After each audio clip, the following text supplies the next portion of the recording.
Oh, Yeah. I just went through, like I added week 2 here and linked the different days. So I had finished Monday and Tuesday last week. I added an ed puzzle in here, Okay. or maybe it's the next day. Okay, I can't remember where the ed puzzle is, but I'll find it. This is a lab activity that I created this week, so that's something that's new. Oh, what activity is it? It's an exercise heart rate lab, so I've created a table here with exercises that they do, and then after each group of 3 exercises, they record their heart rate. And then I have recovery heart rate as well, and then there are questions related to what the recovery heart rate is and what changes they notice in their heart rate, so if it's elevating. And it's more of a critical thinking lab report because I'm trying to get them to consider, well, why did you notice those changes? Why did your heart rate elevate? So they're supposed to kind of make the connection with increased stress, that the heart has to work harder and faster to pump the blood throughout the body. Uh-huh.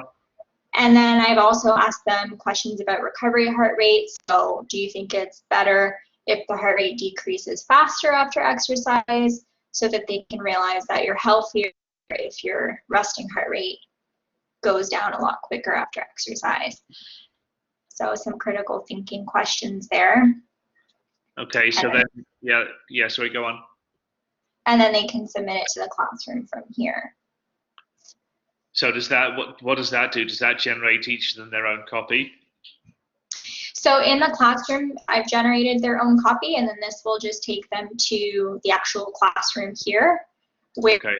they would just submit it. So, Okay. yeah. Okay. In the classroom, it's more of it's a Google document, so they can actually edit their own and type into their own. They Okay. could access it from here too. Like if they didn't want to do what I did through Google Classroom, if they click here, it will take them to open with Google Docs, and then they would just work on it from here. Okay, that's good. And then I added the completing task here. So I have the outline, which just talks about the introduction and what the task is. So they've been, the scenario here, I can zoom in a bit. The scenario here is that the mayor of the town has assigned the student to create a presentation to try to inform the public on the cardiovascular system and health, and just to talk the different cardiovascular diseases and factors that are modifiable and non-modifiable that influence overall health. And they have the option of creating a movie trailer or a commercial, an animation, or just recording a screen share type presentation, or even doing a news report. So it's pretty flexible. And I've tied it into the essential question for the class, for the entire unit, which is what we need to do to keep ourselves healthy. And then this is everything that must be included, so kind of like a little checklist for them. And then last week we talked about peer assessment, so I thought that this was actually a really good assignment to connect that with, since it's the culminating task. So once we create the order of who's presenting when, there'd be a sign-up sheet or something. Then on the day of presentation, students would complete a peer assessment for the peer that went ahead of them. And the peer assessment would use a similar rubric. I'll show you afterwards because I have a different link for that. But essentially this is the rubric. And then when students get their final feedback for the assignment, they'll see the peer feedback and then the teacher's grade, and then they'll get the comments from their peer and then my comments. So I'll copy and paste to make sure they get all the feedback. So sorry, the audio just broke up for a second there. How do the students give the feedback? I'll show you that just in a second. Okay. if on week 3 I was a little more specific, but essentially it's using the same rubric that I'm using to mark them, but I've created a separate document where they actually have like a positive comment and constructive feedback, and they give a mark out of 4, but then they're kind of supporting what went well or what might have been missing. Yeah. And then as a teacher, when I look at the peer comments and everything, then I would copy the peer comments and add them here, and then I'd include my own. So this would be the final copy of feedback that the students would get. I try to combine both together.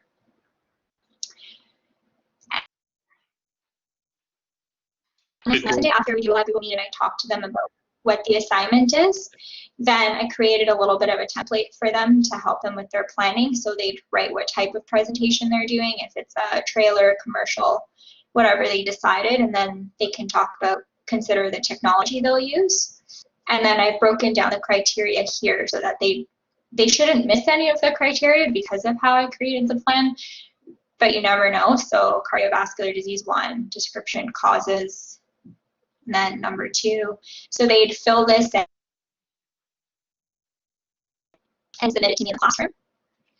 And then on Friday, what would happen is once they submit it to the classroom, I'm using the Google Classroom feature where I can add comments into their work. And then Friday will be where they check my feedback and then they make those changes. So if they miss something or have a suggestion, that's what they work on Friday. And then I'll double check it again, and then they can start working on the presentation.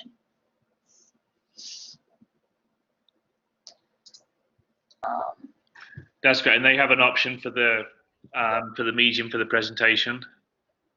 Yes, so they can use whatever technology they like to use. So I'll talk to them about that in the live Google Meet as well. And then Tuesday, I have more specific, like the peer assessments in here, because they'll actually be doing the peer assessment on this day. So I'll show you what it looks like.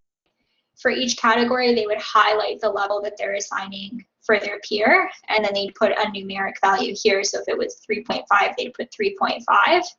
And then this is just for knowledge and understanding. So they'd give a mark, and then they'd provide a positive comment and constructive feedback. And then same for application, communication. Wow. Great. That's a pretty detailed rubric. Good job. Oh, thanks. They're really, it's really important, I think, especially online when students don't necessarily have the same access to you to clarify things and to ask about expectations, and just to get the same kind of immediate input on what they're doing, to give them a rubric that's really objective and clear and detailed. Yeah, I realized sometimes if a student, I always get asked, well, why did I lose a mark here? So that's why I've started being really specific. So I'll say 1 to 2 components are missing, or 3 or more, so that there is a quantifiable aspect to it. Yeah, and then having them look at each other's through that same lens, again, makes them really clear about what the expectations are, and there really shouldn't be discrepancy between your assessment and theirs, but at least it gives you a talking point if there is, and it's a very clear discussion about why you think it's one versus the other. Should be no surprises. That's good. I hope not, but you never know. Yeah, that's true. And I did create an ed puzzle.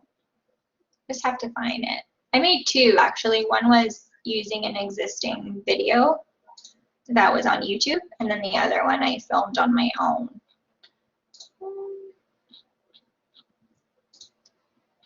Friday. Okay, so there's probably one in here. Yeah, so I made one here. Oh, it wants me to log in. Yeah, and you'll end up seeing it differently because you'll get the teacher perspective rather than the students. And you can make those. For some reason, the Ed Puzzle embed code by default is really small. Even when you, I think choose large from their options, it's still pretty small. But when you copy that code, it's pretty easy to see what numbers you can change just to make it. And if you change the width and the height, if you do those in proportion, you can make it a lot bigger for students and a lot easier to watch and access, like right from the Google site without having to open it separately.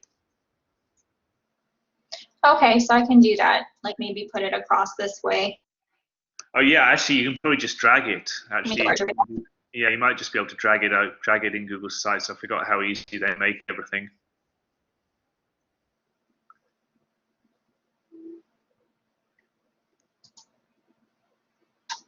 Yeah, so the question should be here. Oh, great. Yeah. So we know that for...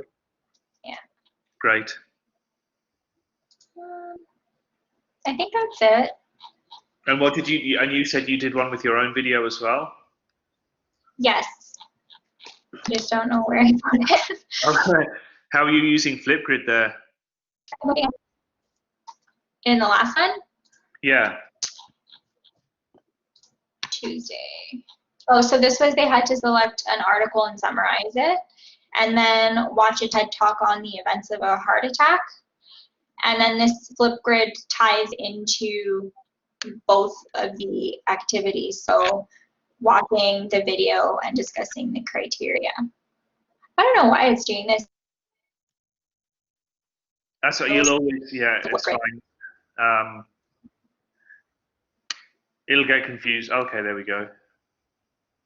So events of a heart attack. So now that they've watched the video, then they create a Flipgrid describing what happens in the heart attack, factors that contribute to poor health, and lifestyle choices that could improve health. So, and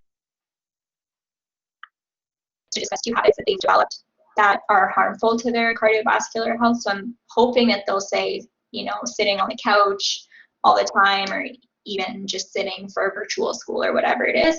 How would you correct them? And then comments for responding to peers by responding to a question that their friends post, and then what was different, and do you have similar habits for your poor health? And so when you, do they get the chance to see each other's posts on this? They should. So I think the way it should work is they can record their response directly in here. And then once the response is recorded, it'll show up right here on the screen.